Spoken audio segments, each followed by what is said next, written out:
In today's episode, leave with the team? Sure thing. Family shares everything? If you say so. General studies is essential. So let's get started. Leave with the team? Sure thing. The setup.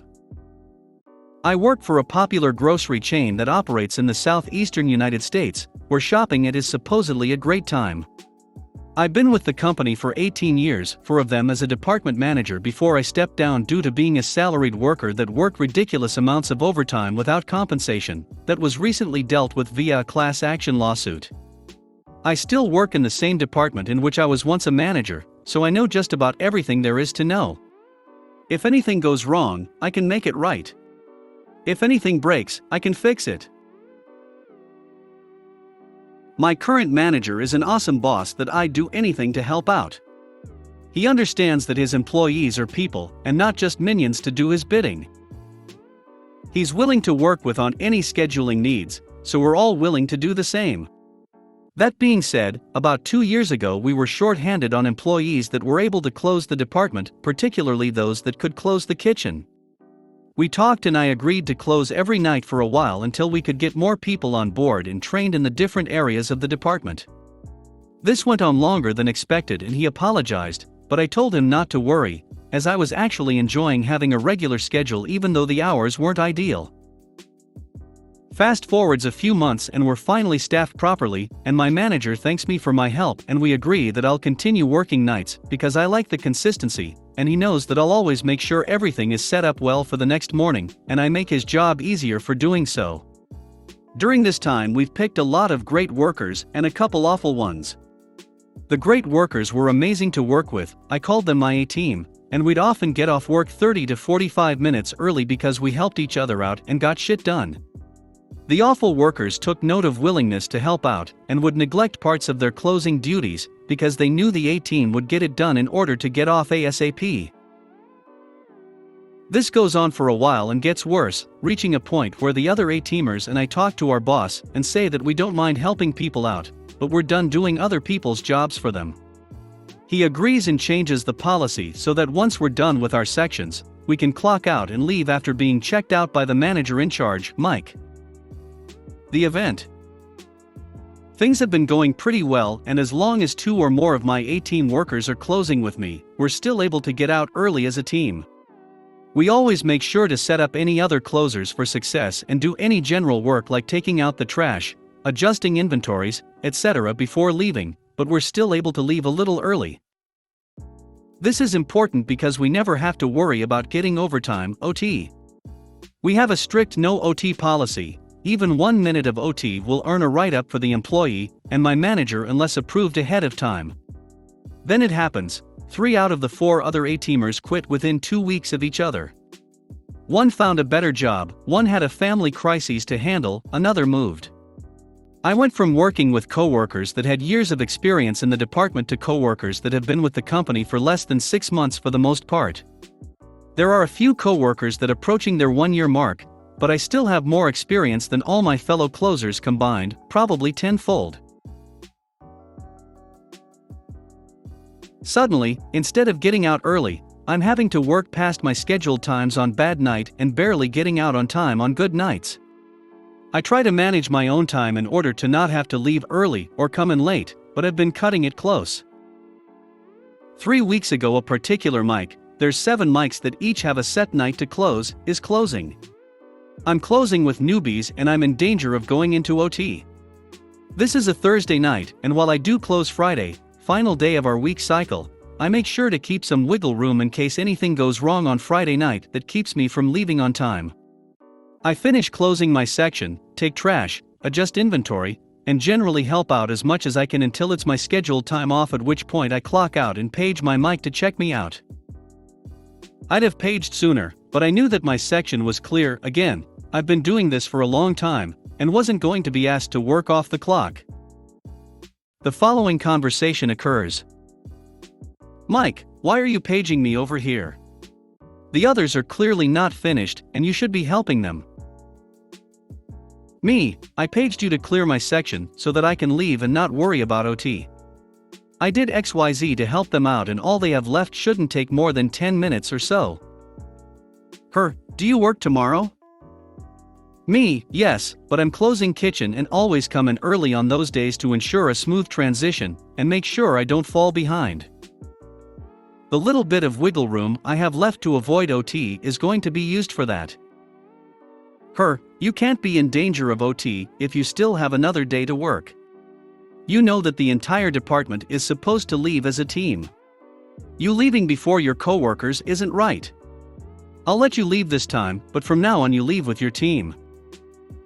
Side note, this mic came in from a sister store after the fiasco mentioned in the setup.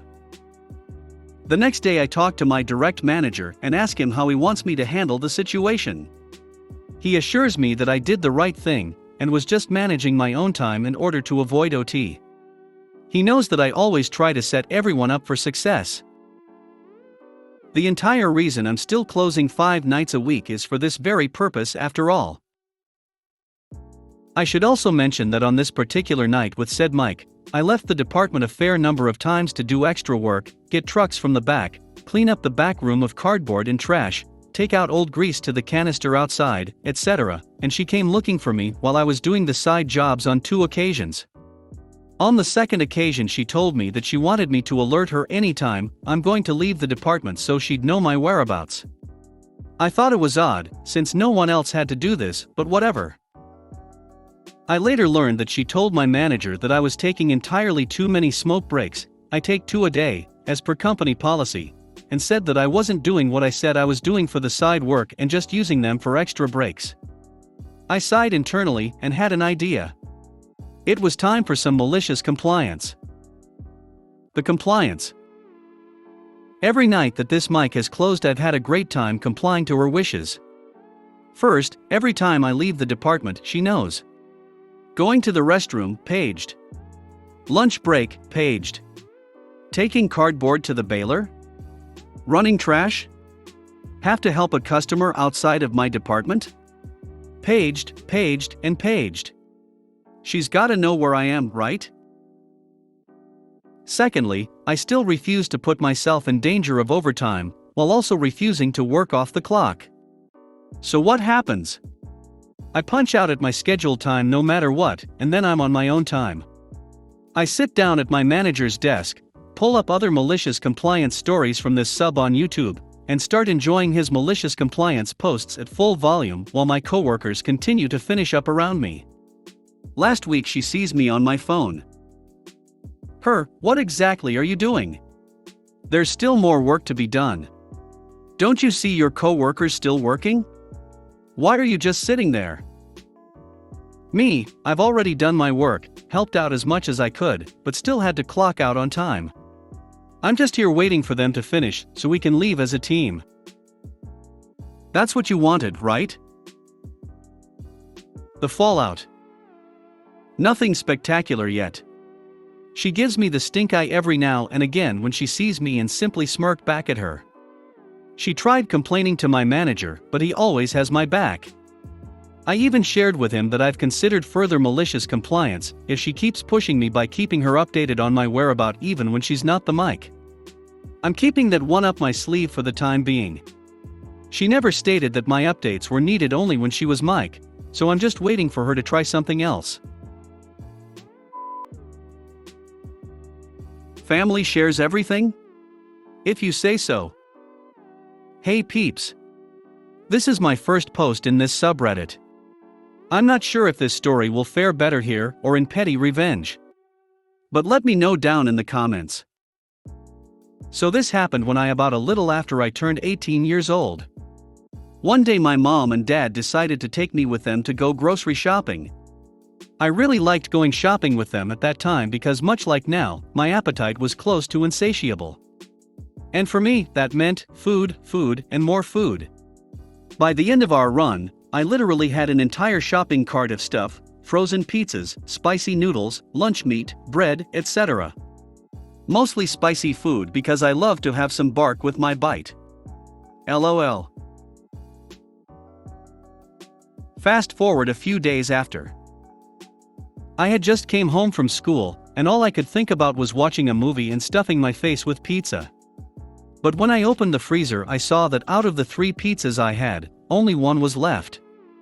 I was pissed at this because I knew for a fact that I hadn't eaten them myself. About 2 hours later, my parents come home, and I asked them both if they had eaten my pizzas. My dad said no, he hadn't. But my mom, my sweet, entitled mom, didn't even try to deny it. I asked her why she didn't just ask me for one of the pizza. I also added that had she asked, I would have just given her one of them. Her response? "I don't have to ask you for anything. You're my son. And this is my house." I got angry and responded with, "Yeah, this is your house.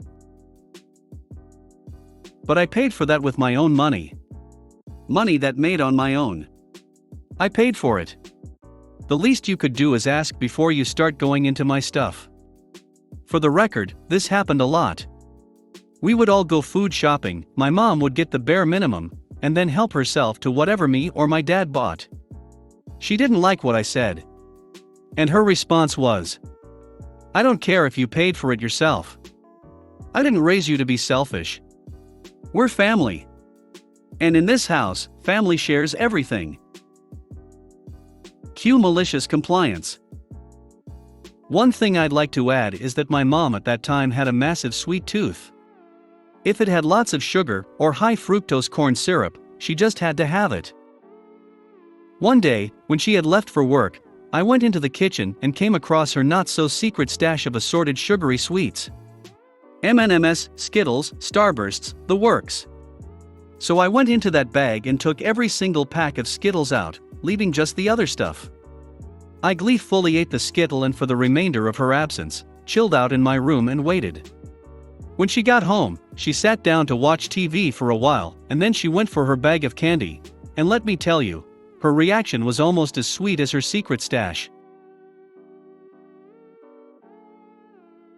At first she had assumed that my dad had eaten the candy, but that was brushed off considering that my dad didn't like Skittles for some reason. Then she came to me and asked if I had eaten it. Much like her, I didn't deny it. She immediately started ripping into me, saying that I had no right to go into her stuff. And how she'd ground me for doing it. I simply shook my head. Then when she asked me why I went into her bag, I looked at her with an innocent smile and said, "Well, you said family shares everything. So I didn't think you'd mind if I ate some of your candy." There was a few seconds of silence. Then without a word, my mom walked out of my room. My food stopped going missing after that. General studies is essential. This was inspired by another post about general studies in the 80s for UKA levels. Seemingly not much has changed about their usefulness between them and the late 2010s. A couple of years ago I did general studies as they were mandatory. I was like, fair enough, if it's mandatory, I'll have to do it, until I found out someone I knew managed to talk his way out of them. I already had a job offer that I'd accepted after college for an apprenticeship as an accountant, so as you can guess I was pretty focused on acing my accounting exams. Turns out the general studies exam was on the same day as my accounting exam at the same time, so I'd have to be in isolation and miss support sessions the teacher was holding prior to the exam. I go to the person in charge of the general studies exams and request to be taken off, as accounting was obviously my priority and general studies was pointless to me as it served no purpose. They refused and ignored my comment that others got out of it for similar reasons. It was in one of those power trip ways, so it double pissed me off. So I was like, fine, you want me to do gen studies, I will. I turned up to every mandatory lesson and pulled out my accounting work to practice for the exam. I made a show of getting it out front of the Gen Studies teacher at the first lesson, and refused to take part in the lesson or any collaboration and solely focused on what would be my career. This goes on for weeks and the teacher isn't happy, but knows they can't do anything because they'd either have to kick me out, which wouldn't bother me, and would cause a scene in front of people who also didn't want to be there, or just deal with it as I wasn't technically breaking any rules as all I had to do was show up. It comes to the day of the exam and for obvious reasons I can't revise through it because we are in exam conditions. so I was like, I've got no experience, but I'll give it a go. I got an A on one paper and an E on the other with the same level of effort, and even messed about putting as many disturbed song titles into the essay portion, which was to discuss, is it suitable to allow rich people first access to a treatment if they fund it, to which stricken and down with the sickness seemed pretty appropriate. I think that just goes to show how much point there is to general studies. If you made it to the end of the video, thanks for watching. Don't forget to like, subscribe and share, and we will see you in the next video.